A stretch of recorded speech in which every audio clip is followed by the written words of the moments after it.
Because that's what I also learned having the store, or like that first sort of phase of my business was, because that's all I was like, oh yeah, I just want to basically mainline jasmine. Like I just want to be surrounded by the oils all day. Yeah. Which was part of it. But then you take that passion, you take your hobby and you make it a business. But of course, there's like lawyers and spreadsheets and insurance at some point. And so it was really just those years were good to also just making peace with those other things along the way that maybe aren't as exciting.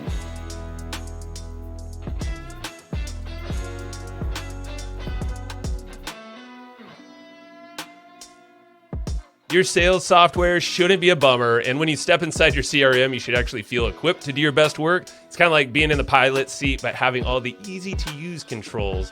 Well, that's what HubSpot's doing with the new Sales Hub. It's all designed to have you win quarter over quarter, year over year, all the way from the intuitive prospecting workspace, using AI-powered tools. The point is to reduce your workflow, all the work on managing leads, the follow-ups, basically making closing deals a no big deal at all. So this is how you can wrangle your day-to-day tasks using a seamless platform that basically navigates all the contacts, calls, analytics, all in one spot. ChatSpot is also the AI-powered tool that helps you personalize a lot of things in your CRM. It's basically like little assistants working for you. You just got to prompt it, and basically it pulls up a contact, sums up different sales, or researches your competitors. It helps you automate a lot of things during the sales pipeline so your team or yourself can take your time back. And the whole point is to make this easier and more effective for you. So this is the time for you to close more deals and get you on track for your best Q1 yet. Learn more about HubSpot Sales Hub over at hubspot.com/sales. Hey, welcome to the Hustle and Flowchart podcast. Today, we have Nadine Artemis with us, who's a true pioneer in the natural healthcare and beauty space. All the way from when she was a kid, she was like combining all of these different herbs, plants, potions, and things to create her own remedies. And in the 90s, she ended up turning that passion into a career and then business. And now she's written books, a couple books, Renegade Beauty, Holistic Dental Care, where she's sharing all of this information. She has great products with her company called Living Libations. I'm wearing some right now, some nice oils. And a bunch of celebrities, health gurus swear by this. It's huge in the organic beauty world. So if you know, then you know. And really, at the end of the day, the reason why I brought Nadine here is that her story is pretty awesome. I mean, she's started at a young age, has figured out how to really combine her passion of this natural, all these ingredients, and then beauty, and how to turn that into essential oils, and really she launched the very first aromatherapy store in North America, which now we know aromatherapy is huge. It's worldwide, it's everywhere. And so she's always pushed the boundaries, not only with the natural plants and ways she combines things, but also as a business owner. And she talks about the ups and the big lows, the downs that she's had during her journey, and how she's kept herself in the game. There's a lot to pull from on the business side, but also insights on the health and beauty side, that a lot of tidbits for everybody. So you're going to enjoy Nadine Artemis in this one, and I'll see you in there in a moment. All right, Nadine. So we are rolling, and thank you so much for finally joining. And it's been a long time coming. Shout out to Angela Hartman for making this happen. Thanks, Angela. Yeah.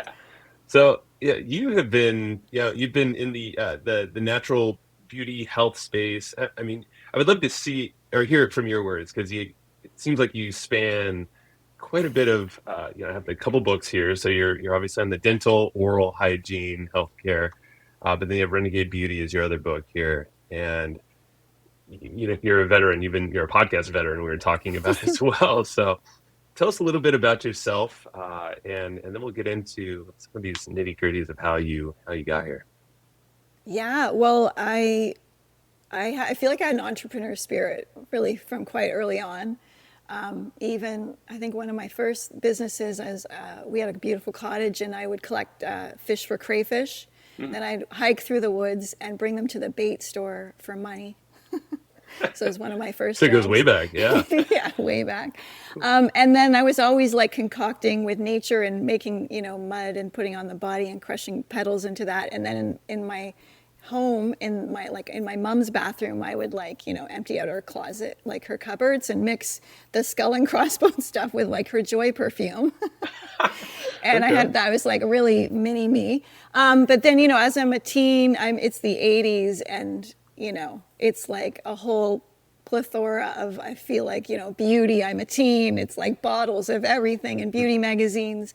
And I loved collecting perfumes and mixing them and breaking down the eyeshadow and crushing it and all that kind of stuff. But finally at school, we had a moment where we could pick what we wanted to learn for a science fair project. And so I found this book at the library that went into like all kinds of cosmetics. And there was a big chapter on perfumery. So that was thrilling to read, reading about its ancient roots in ancient Egypt. And my great-grandfather had, done archaeological digs in Egypt, and he went as an illustrator. It was pretty cool. So I just was like, oh, that's so cool, and the blue lotuses. But it said, talked about how the plants and flowers were distilled or pressed petals into like fats and stuff like that. But it said that, you can get essential oils at the health food store. So my mom drove to the big city of Toronto, and I got my first whiffs of like jasmine, ylang, lemongrass, and it definitely like spoke to me in a whole different way. Not at that moment did I have like the vocabulary between like natural and synthetic and all that kind of stuff, but I was like, whoa. And then for the science fair project, I recreated Nina Ricci's L'air de Temps perfume using essential oils. So that was really cool. And, then I'm just sort of rolling along as a teen. But I get to university, and then luckily I have to walk by this little health food store every day called Grains and Beans and Things. So Cool eventually, I bought and it was just in like an old house, it was just like in a neighborhood. I got all these awesome books there. And one of them was about going into like reading labels at the supermarket. And it was so mind-blowing to see all the tricks and secondary ingredients, or like all bran was kind of like cardboard fiber, or like white sugar or brown sugars, like white sugar with molasses. And it was just fascinating. Wow. And it made me also go like, look at all what I thought was my quote unquote natural like beauty products, which at that time was the Body Shop. And I was like, oh my God, it's like totally just petroleum promised land. Like it's the same BS. There's no cucumber in the cucumber face toner, blah, blah, blah. Wow. But it was at that moment where I was like, oh my God, like I can like make my own stuff now. Like for some reason, it just gave me the purpose of like all that early concocting that went nowhere and was just silly. But now I could really like, so I was making everything from perfumes to like oils and serums and lip balms. And it was really, and then I was using the active components of the essential oils. So that, bringing in that moment. And then the essential oils really created this beautiful palette that, that just in all the other skincare I'd ever used, it wasn't in there. And they're very effective, which is like kind of a whole other story. But we were able to clear up eczema, or like I had this product called Waitress Legs that would help with spider veins. And so it's just making things and selling to friends and family. I called it Artemis Essentials. And so I was doing that as I was going through university. And then in university, I was, able to find courses where I could like really, research and explore like the history of the body, sort of like, because I was really into health. Obviously I had a focus on female health and just like, the horrors throughout like history of like what we've done to our bodies in the name of health and beauty that have nothing to do with health and beauty. So I loved all that like, flowing together. And, and then bringing in a lot of those books that I'm finding at that health food store. Like one was called How to Get Well, and is this European naturopath guy. And he was just all about dry brushing and like, dry brushing, it was, like just basic things like that. Yeah. That. Or like how to get rid of a headache. And it was just like, I was just starting to see like, from just growing up very normal, just normal, and like if you have a stomach ache, Pepto-Bismol or take an aspirin kind of thing. And then just this whole other world opened up. And then it was a whole world that I could like formulate in and create. Because I think with what I like to create, I really like to bring form and function together. So there's an artistry there, but I just love practicality too. Yeah. So I find that with the botanical formulating, it's just such a great union. And then I would read, like, I was reading all kinds of things, but I couldn't get everything that I was reading about. Like, maybe they were talking about immortelle or like, you know, just these exotic oils. And I'm also reading a lot on like ancient, like even books from the 1800s that are looking at skincare formulas. And that's before things in the early 1900s got syntheticized. Yeah. So it was really cool to see like how they were preparing perfumes and powders and oils and that kind of stuff. And that wasn't that long ago. You know, No, it wasn't that long ago. Yeah, so now we'll dog ear that. We're like in the early 90s now. And but there wasn't like the information there is today. So it was definitely, you know, and I would write to farmers and distillers all around and have these samples sent. And then I was getting not only the rare oils that I couldn't find, but even like the more common things like tea tree and lavender that were just so mind-blowingly different and beautiful and subtle when it was just so authentic. It's kind of like the wine industry, right? You can have your box wine or you're getting your vintage things. And so that's what I was discovering, those artisan distillers. And then while I was at university, I was like actually importing all these exotic oils into Canada and then making things. And so by the time I graduated, I knew what I wanted to do. And within 6 months, I'd opened up North America's like first full concept aromatherapy store. Wow. In Toronto. And so we had like, you know, like it was just so fun. All the people that would come in. That's where I met like Alanis, for example. She came in, like she heard there was this store in Toronto and then her friend like, I know who that is. And so we met like after her concert at like midnight at the store and we're just smelling like kids in a candy store. You know, so that was. Well, it's probably super great fun. after a big concert. Landis Morissette. Yeah. Everyone's wondering. First name basis ever. But yeah, like I know essential oils like peppermint, for instance, right? Yeah. Like that'll Yeah. wake you up in a heartbeat. It sure will. Yeah. It was so fun. And she never like had all those in one place sort of all at once. And it was really great because with this bar, we had over 100 single essential oils and you could buy by the drop. Like people would come in with their own little bottles or we would make custom blends on the spot, like perfumes and that kind of thing. So that was super fun. But then it was also seeing like, you know, and then I just remember like our first website and all that kind of stuff. But then I was like really also seeing, you know, there's a thing to the store too where you're just sort of like waiting for people to come in. I mean, we were busy making things too, but just I was ready for a change and also to like move out of the city as well. And I did have a business partner at that time and we wanted to go our different ways. So there was perfect timing. And then just kind of like pretended I was retired for a year. Did you need it? Like, was there? Well, I was retired. I didn't really have much like retirement funding, but I wanted to just retire from becoming for a moment because there was really quite, it was really quite like nonstop until like I was around 29. And like I really had been going since the university, like it was just, you know, and getting that business going. And good on you. I mean, like, well, you were going since a child. I mean, obviously not working, but you were mentally thinking of putting everything together. So good on you for taking that gap. It's so good to know what you don't want to do. And while it looks like I had an idea of what I wanted to do early on, like sort of 18, 19, 20, that's where I was sort of making my own stuff. But that really just dawned on me sort of then. But prior to that, I really knew what things that I didn't want. And then that starts carving out what is there. And I, you know, even when in grade 5, I remember being like, I'm not working 9 to 5. I'm not working in an office building. I'm, you know, so I would know that stuff. And so I did always want to sort of be my own boss. Isn't that cool? It's almost like, because I had a very similar thought when I was going through a couple jobs, and it's almost like if you invert a little bit, right? It's like when you really picture what you don't want, like I really don't want this, then the becoming really opens itself up to you. It does. Yeah. So you want to know, you don't want to hang out where you don't want, but you want to know and then just keep moving. Cool. So you had this gap in time. So I had that gap. It was really good. Like there was so much I learned from the store and also just so much learning from people's like bodies because they're coming up all the time. That it's like this, how do you deal with this? How do you deal with that? And that also informs like what I'm going to make, what do people, you know, what's needed out there for people's bodies. So then I just sort of scaled down. I meet people on the street. They're like, oh my God, I need your lip balm. Like, where did you go? Blah, blah.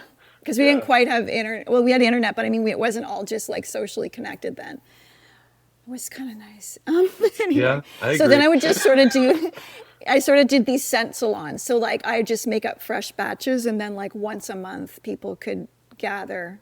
I guess I sent out emails. Like, how did we communicate back then? Yeah, that was the start And of it, yeah, right? yeah. And so I would do that for a bit. And then I met Ron, my husband, and then he was just like, let's do stuff together. And I was like, I just had a business partner. Like, we're supposed to be romantic right now. And I was like, well, as long as it's like, as serious as a lemonade stand or something like that, right? Because I didn't want to get into that. Because that's what I also learned having the store, or like that first sort of phase of my business was, because that's all I was like, oh yeah, I just want to basically mainline jasmine. Like I just want to be surrounded by the oils all day. Yeah. Which was part of it, but then you take that passion, you take your hobby and you make it a business. But of course, there's like lawyers and spreadsheets and insurance at some point. Mm-hmm. And so it was really just those years were good to also to just learning about like carrying that passion forward, but also, just making peace with those other things along the way that maybe aren't as exciting. I'm curious about this a little bit, Nadine, because yeah, this is something. I mean, I work with my wife a little bit on some projects, not on everything. She has her own business with other partners as well. But I know a lot of us co-create. We have relationships, partners. I used to have a business partner for over a decade, so I know the feeling of not having him anymore. I used to also be a co-host of this podcast, and then, but yeah, having that relationship, I think even more so with a partner, romantic relationship. How do you navigate that? And also with the thing you said about passion, hobby, business, like I thought that's pretty impactful, and running it like a lemonade stand. It was actually interesting because with a business partner that's not like your husband or wife or whatever we're calling people these days, it's going to take a lot to maintain that vision that you're both focused on for decades, I think. Not saying it's impossible, but like you got to have a real union there. And sort of what's bringing you together to start it could easily, because you can't see all the way through. But when it's with your partner, with your husband-wife partner, I figure you got to work together anyway. Like, even if you're deciding like who's taking out the garbage or whatever, like your house, you got to it kind of runs like a business on one level, even if it's just two people. There's jobs and tasks, there's inventory, you got to refresh like that kind of stuff. So you've got to have some kind of working relationship with your partner anyway. So, and I also think that vision that you're going to hold is easier to hold because hopefully you have a vision for your union and your family if you have children. Like that's a thing that you're holding and working towards, which is like a business as well. So it seemed to make actually a lot more sense. And, we definitely had he's got his different strength areas. And we've had, and he'll go in and out of different projects and stuff throughout the years, or maybe it changed a bit once we had our son, and you know what I mean? So, but we have that vision, and we're, got to function in our home as well. So I think it works out well. That's great. Vision is the key because that's where ultimately a partnership can end. Like, the vision shifted for my previous business partner, Matt. And at the same time, you're right, because I just had a second daughter 8 weeks ago. So visions change. A kid can change a vision or, who knows, right? Oh my gosh, yes. To now, two of them here. It's like, woo. Yeah. You're outnumbered almost.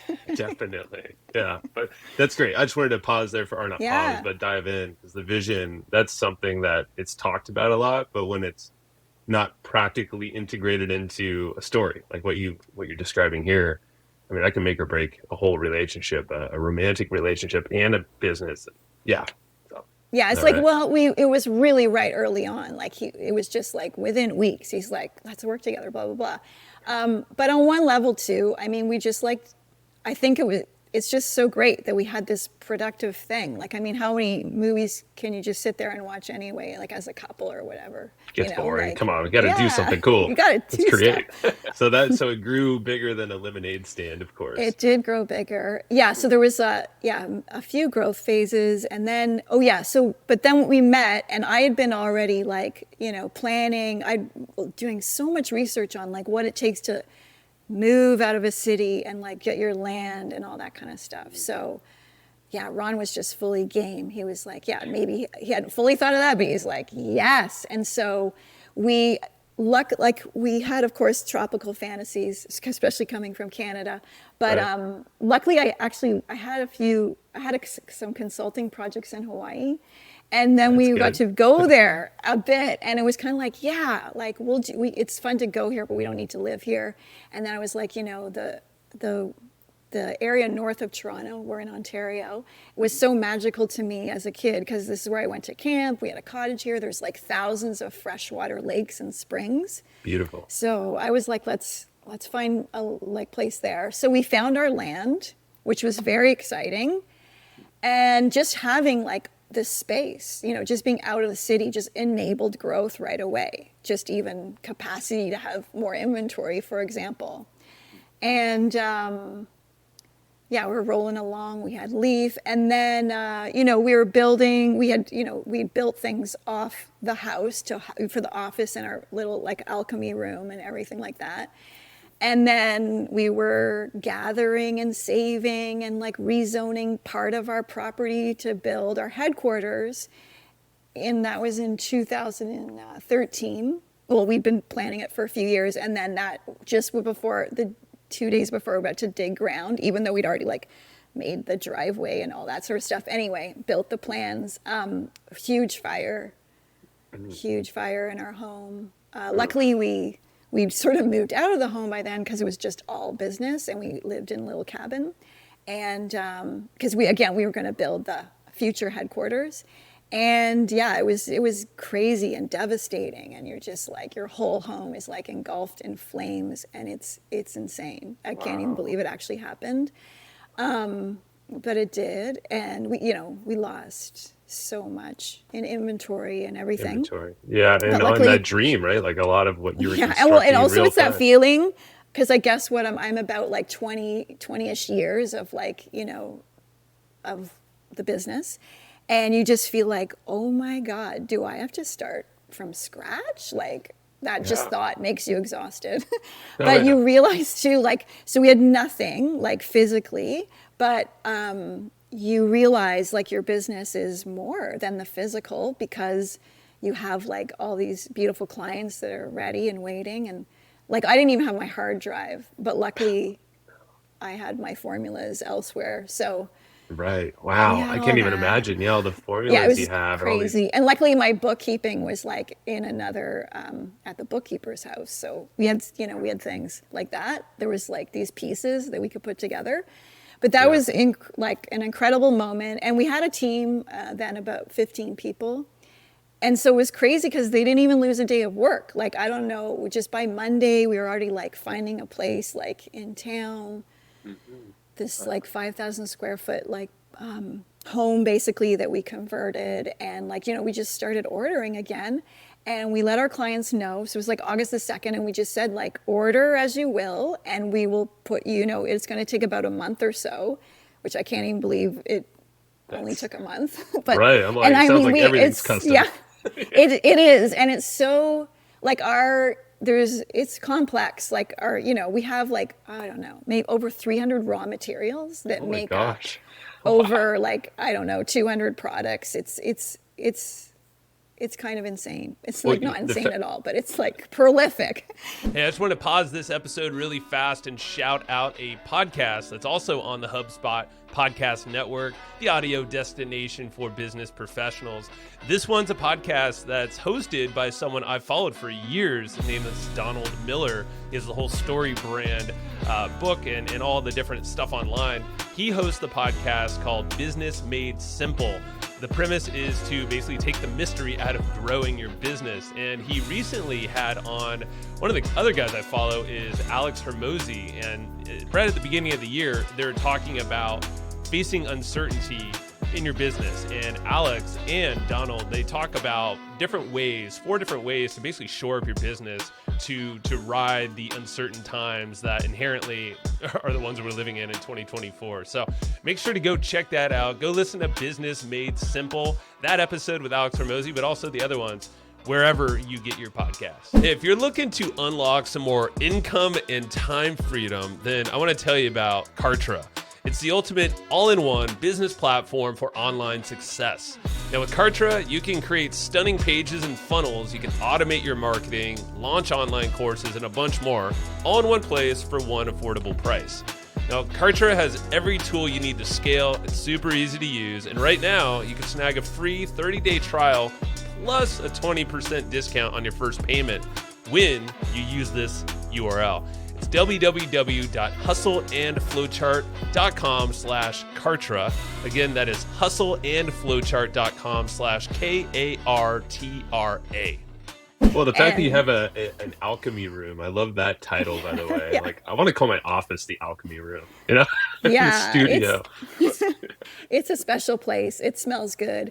But like, and then we had our orders. We had a little Rubbermaid bin of orders. And then we just, as the ingredients came in, if we could make that product, but not that one, but then we would look like who needs that and ship it out. And the team just, it all came together, which was great because, I think we needed something to do in that moment. And then, we're in that flow. And then we're also like, okay, we got to think about rebuilding. But the great thing is we had saved for a few years to build the headquarters. So we had a good little savings to literally buy inventory and just get things back up Right and running. away. Because that's also like, you'll see what your insurance is like when you have emergencies like that. And it's not always that exciting.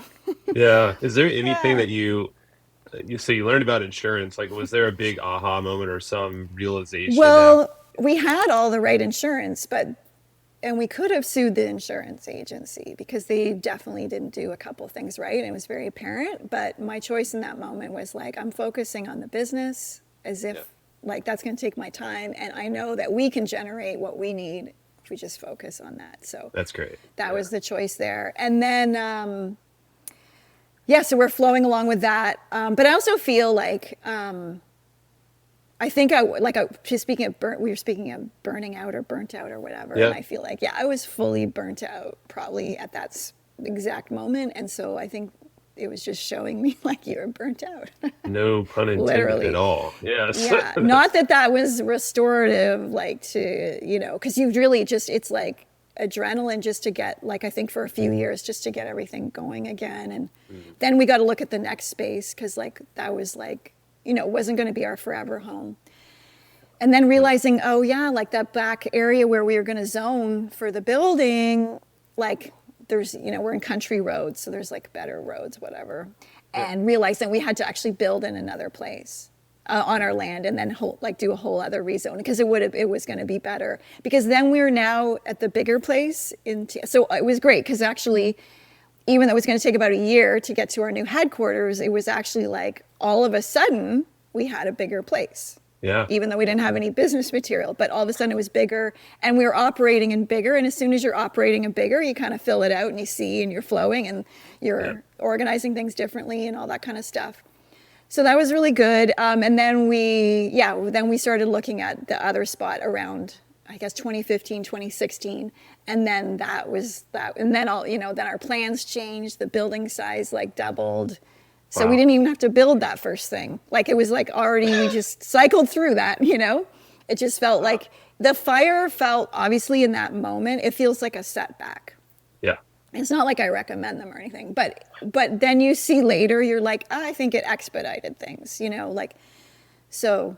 It sounds like it focused you in, right? Like it really harnessed what you needed to do the most. Yeah, and it helped us expand almost quicker in a way because again, we had that space. And then all of a sudden we weren't building that original building, which would have been about, I think, 9,000 square feet. Mm-hmm. And then our building by the 2016 plans, and it was like totally different design.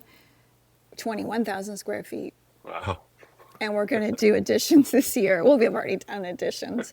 And it was really cool though, because I could really build for the first time, like how I wanted. Like the whole main floor is sort of this flow of production we had from the alchemy room to sort of out the door. We still had that alchemy room. And then the different rooms that the product might visit on its way, like the labeling room and blah, blah, blah. So that was really cool. Yeah, to finally physically be in the space that was designed like, you know what I mean, rather than just fitting into spaces. And we also did a lot of really innovative environmental things, and we won like some environmental pioneering building award. Well, it looks beautiful. Like, I mean, just behind you, if you're watching the video, yeah, there's color, there's beautiful trees and snow behind you, the art. Yeah, and I mean, people come from all over and they're like, oh, I want to work here. But I really, because that small, like when I was a little girl, and I'm like, you know, I don't want to work for anybody, blah, blah, blah. I try and create a place where I would actually work. Your environment. I mean, that's the thing. And I think about this often. It's like, yeah, we are in control of what we do, our actions, our beliefs, and all that.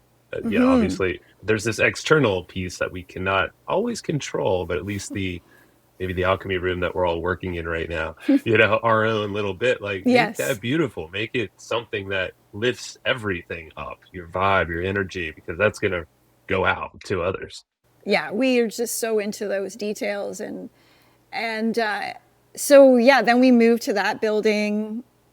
It was like building 2016 to 2018. So good we're all in there before the pandemic comes. That's for sure. Yeah. Yeah.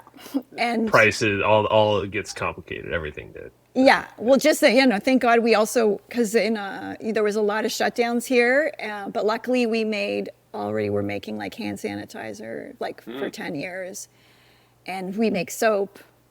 And we actually made like aroma masks, not for how people use them, but we had them because if you want to just immerse yourself in like eucalyptus, it's just great. So we had these organic, where you would just pour eucalyptus on there, and then you could because it's about inhaling the eucalyptus, not about like masking. So that was just handy. That sounds incredible. I mean, I'm a big fan of essential oils, just like I was saying, like using them for different purposes. And by no means am I an expert at all, but yeah. Well, yeah, you don't have to be. That's the great thing. They're just like, once you kind of get into it, they're really easy to use, and it's about just bringing it into your daily life. And that's why it's so cool when the skincare is infused with it, because then it's like not even a separate action.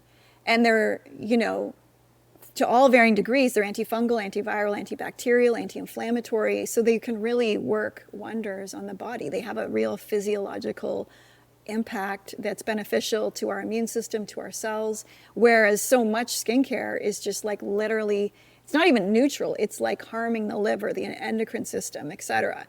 So we're like, far away from that. Let's talk about that just briefly, because that was one of the things I wrote down when I was prepping, and then again as you were talking, are toxins and all the things, or even the ingredients that are shoved into a lot of these. Let's just stay to like skincare for now, but let alone all the food and things that are processed. But that's when I'm thinking about it back in 1990. Wow. Yeah, reading the label and being like, what the heck is that thing? I was even reading about the coming plague and bioweapons in like 94. Oh my gosh. So, wow. There's a lot. Okay. My mind goes all over the place, but it's like, what? Yeah, speaking to the folks listening, there are a lot of men listening right now. So just so you're aware. That's great. We have a lot of men. What do we need to know? Because Nadine, set it straight. Tell us exactly some of the things that maybe are uncommon. That you see as like, okay, this is something that you should know / you can kind of start integrating right now to feel better, be healthier. Obviously, business is always going to expand if you're feeling great. Yeah, I think it is important to feel good. And really the only reason why we do anything is to feel good. It's our own, because what we think that'll make us feel better. So I'm all for feeling better and better and better. For guys, I think, soap, because it seems like if men have any, they're using soap. Soap is good, but you want to look, maybe get like a natural bar soap, or just obviously keep your soap real, no sodium lauryl sulfate, that kind of thing. But we don't need to soap the whole body and the face. So you just want to keep soap for like pits and bits. and you don't want to wash your face with soap, and you don't need to like an Irish Spring commercial, if anybody's that old. You're I not like remember. slathering the whole body. You don't, your thigh, your arm, they don't need that, unless, I don't know, rolling around the dirt. So yeah, ease it back on the soap, because it just will dry out the face, and there's so many chemicals in soap now. But again, go to like, just like a natural bar soap. Of course, we have soap and stuff, but you can, get it at a health food store or farmer's market. Shout your website out. Yeah. Livinglibations.com. We have clay soap, charcoal soap, like totally real olive oil. Now, if you wanted to go one step further, one thing I really recommend is washing the face with oil. So we have these best skin evers. For the men, we have like sandalwood best skin ever, frankincense best skin ever. And all you do is like squirt like cloth, or you can use your hand. You just wet the face first, or you put a spot of water on a cloth, one squirt of oil, and then you just go like that on the face. If people can't see me, you're just like, moving the cloth around your face. And then you can rinse once and leave it, or you can add one more drop of oil and you're done. So Wow. that'll just help, just keep things going. You don't need keep the face you don't from need, cracking. That's it. yeah, you probably don't need all the lotion. And women, stuff. same program, but I'm just, I know guys like to keep it simple too, but I'm really, even though we make so many products and things, but I'm also just really into the simplicity of it. And when you have something that works, it works. And then the other reason why it works is because it's not creating a vicious cycle with the skin, which there's so many products that put us in a catch-22 with our skin. So, for over soaping and with synthetic or just types of surfactants, then we're lodging these microscopic splinters into the stratum corneum, the top layer of the skin, which over time can create dry patches or hyperpigmentation, melasma, where the skin changes color, or rosacea, that kind of thing. So besides keeping it simple, again, we don't want to be having these toxins, or something like with mouthwash, just a classic drugstore mouthwash, which, 10 years ago, the stat was that creates over 36,000 cases of oral cancer a year. Oh my gosh. Is that the dyes and all the different stuff added in? Yeah, and it's a synthetic alcohol, which is like, different than just sort of vodka. Mm-hmm. And now that we understand the microbiome more, we see it's sort of like this scorched earth policy, in the mouth, in the oral microbiome. And so you're killing the beneficial bacteria that we want to have kind of, running the show. And when the beneficial bacteria are in balance, then they're going to take care of the pathogens. Because there's always going to be a pathogen in your mouth, for example. It's kind of like how antibiotics, useful, glad we have them, but with the over antibiotic of everything, and it's in the farm feeds and everything. And what they do is they're sort of these indiscriminate assassins, and they kill it all, right? Mm-hmm. They'll take the good and the bad. And what's neat about essential oils, for example, in oral care, is now from modern science researching them, there are these things called quorum with a Q, sensing inhibitors. So that means they're able to inhibit the quorum, the sort of like when the pathogens gang up in a group and communicate and then start creating biofilms.